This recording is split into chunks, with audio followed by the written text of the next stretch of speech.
Əziz nənələr, babalar, hörmətli ağsaqqallarımız, ağbirçəklərimiz. Mən sizinlə bugün çox ciddi, ürək ağrıdan bir mövzu haqqında danışmaq istəyirəm.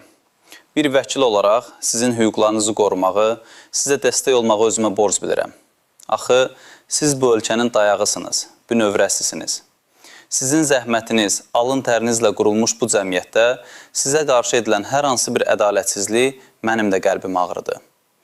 Son günlər dillərə düşən, qulaqlarımıza çatan bir xəbər var ki, məni narahat etməyə bilməzdi. Deyilənə görə, artıq deputatlar torpaq qanunvericiliyinə elə dəyişikliklər müzakirə edirlər ki, sizin 10 illərlə zəhmət çəkib, hər bir daşını əlinizlə qoyduğunuz, həyətinizdəki köhnə tövlə, hin, samanı yığdığınız saxlanc yeri, hətta nənənizin nənəsindən qalma bəsit bir tikili belə sizə 500 manat cəriməyə başa gələ bilər. 500 manat. Təsəvvür edin. Bu nə deməkdir? Bu o deməkdir ki, kənddəki balaca həyətimiz, bağınız, elə bil ki, artıq sizin sığınacağınız deyil. Əksinə, sizə hər an təhlükə gətirə biləcək bir yerə çevrilir. Və bu xəbərlərin ardınca deyilənə görə artıq icra hakimiyyəti, bələdiyyə nümayəndələri dronlarla, kameralarla kəndləri gəzib pozuntular axtarırlar.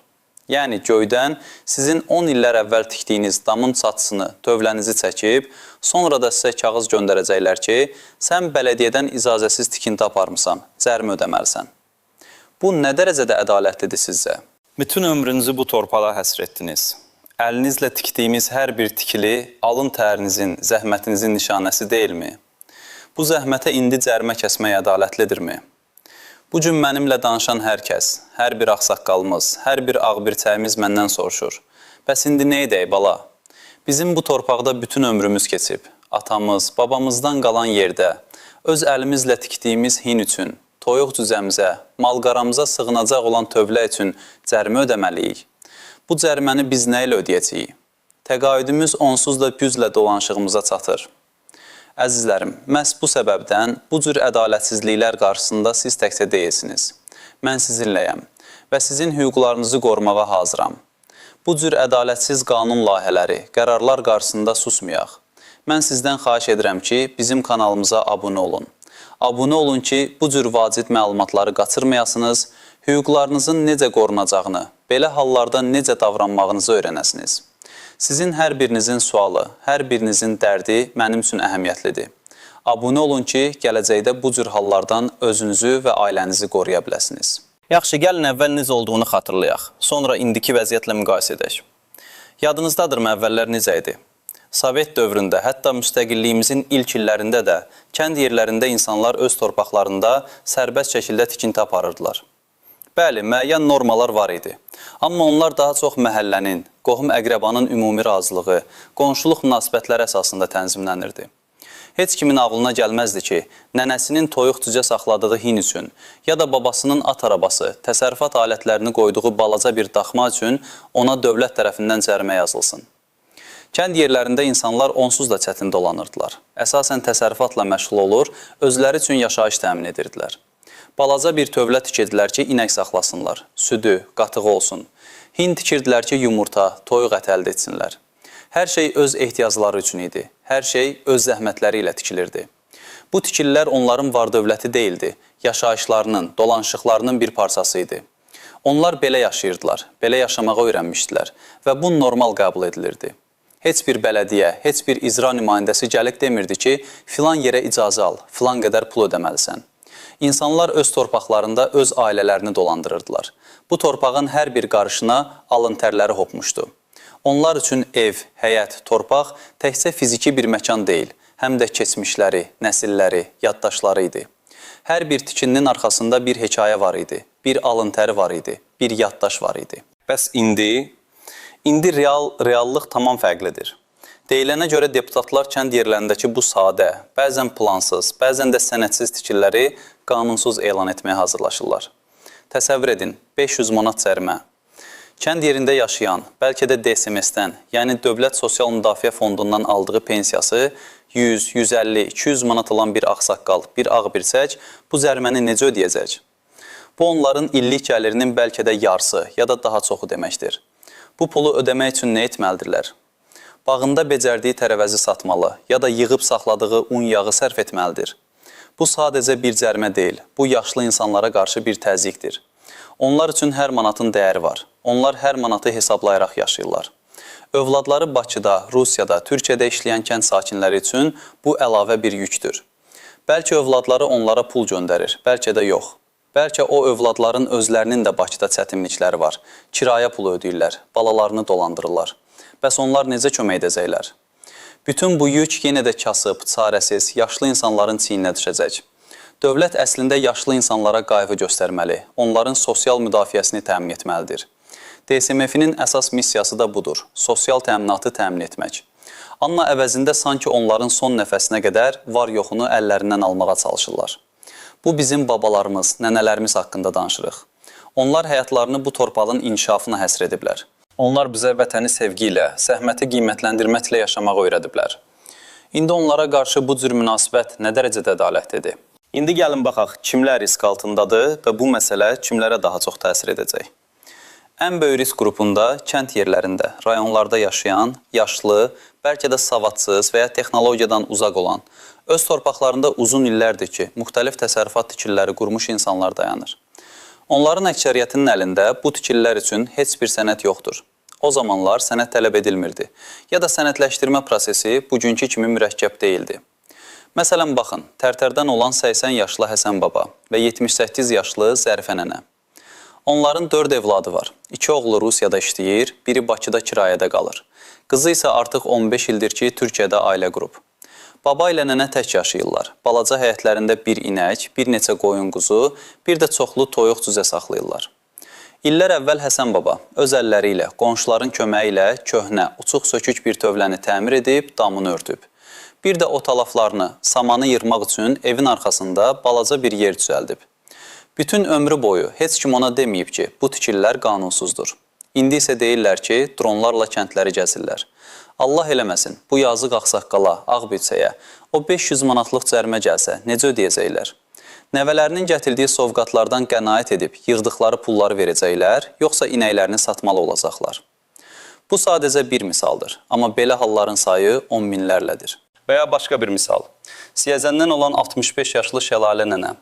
Əri rəhmətə gedib tək yaşayır. Həyətində balaca bir tikili var. Əvvəllər yayda yatmaq üçün istifadə edirmiş. Sonralar isə qohum-əqraba gələndə yatmaq üçün, ya da özünə bir balaca ehtiyat otağı kimi istifadə edib.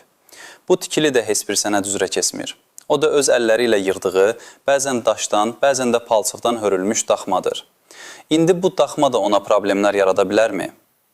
DSMF-dən aldığı təqaüdü 300 manatın biraz üstündədir. Hər ay dərmanlara, ərzağa güclə çatdırır.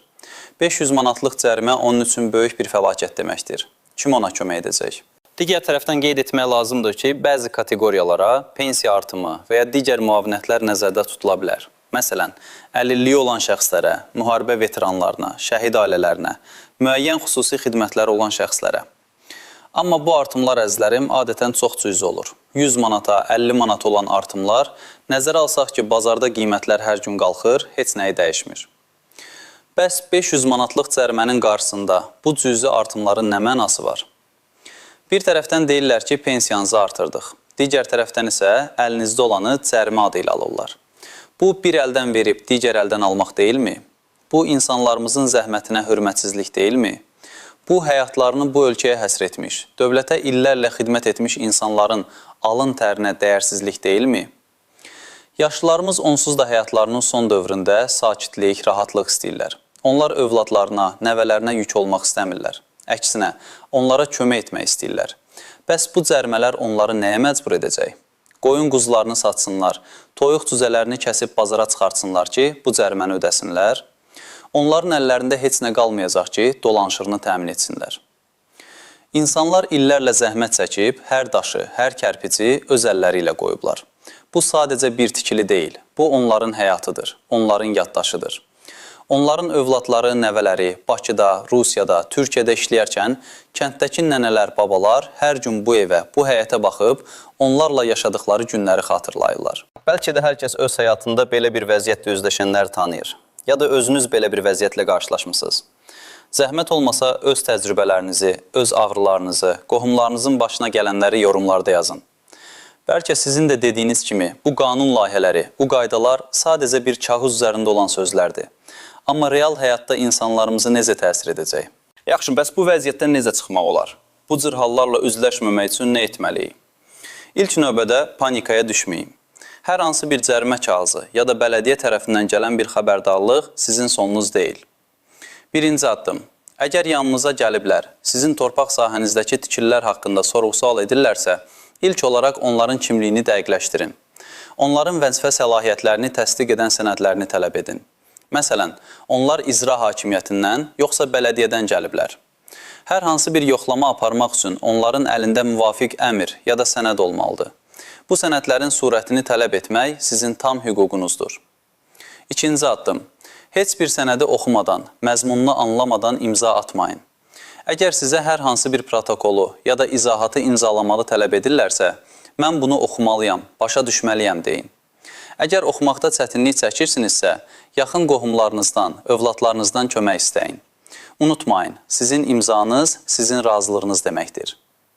Üçüncü addım. Qanunsuz hesab edilən tikili barədə sizə yazılı şəkildə bildiriş verilməsini tələb edin. Şifahi xəbərdarlıqlar hüquqi qüvvəyə malik deyil. Hər şey yazılı şəkildə, rəsmi möhür və imza ilə olmalıdır. Dördüncü addım. Hüquqşünasa müraciət edin. Bəli, bu hallarda ixtisaslaşmış bir vəkilin məsləhəti sizə çox kömək edə bilər. Mən də məhz buna görə bu videonu çəkirəm. Bu cür vəziyyətlərdə hər birinizin hüquqi dəstəyə ehtiyacı var. Bəzən bir vəkilin kiçik bir məsləhəti sizi 500 manatlıq cərimədən xilas edə bilər ya da cərimənin azaldılmasına nail ola bilər. 5-ci addım. Əgər bu tikililər 10 illərlə, yəni köhnə Sovet dövründən qalıbsa və sənədləri yoxdursa, bu barədə sübutlar toplamada çalışın. Qonşuların şahidliyi, köhnə fotolar ya da hər hansı bir sənəd sizə kömək edə bilər. Bəzən bu cür tikililəri leqallaşdırmaq üçün müəyyən prosedur var. Amma bu biraz vaxt və sənədləşmə tələb edir. Bu proseslərin necə aparılacağı barədə yenə də hüquqşünasa müraciət etmək vacibdir. 6-cı addım. Bilin ki, bu cür qanun layihələri hələ müzakirə olunur və yekun qərar qəbul edilməyib. Deməli, hələ hər şey dəyişmək mümkündür və sizin fikriniz, sizin narazılığınız, sizin etirazınız bəlkə də bu qərarın dəyişməsinə səbəb ola bilər. Biz sizinlə birlikdə hərəkət etməliyik. Yaxşı, bəs dediyim kimi, bu 500 manat cərimə ilə üzləşməmək üçün nə etməliyik? Həqiqətənmi sizin 10 illərlə zəhmətlə tikdiyiniz hər şey, sizin balalarınızın, nəvələrinizin uşaqlığının keçdiyi bu həyət, bu torpaq, sadəcə bir kağız parçasına görə, sadəcə bir qanunsuz kəlməsinə görə cəriməyə çevrilməlidir?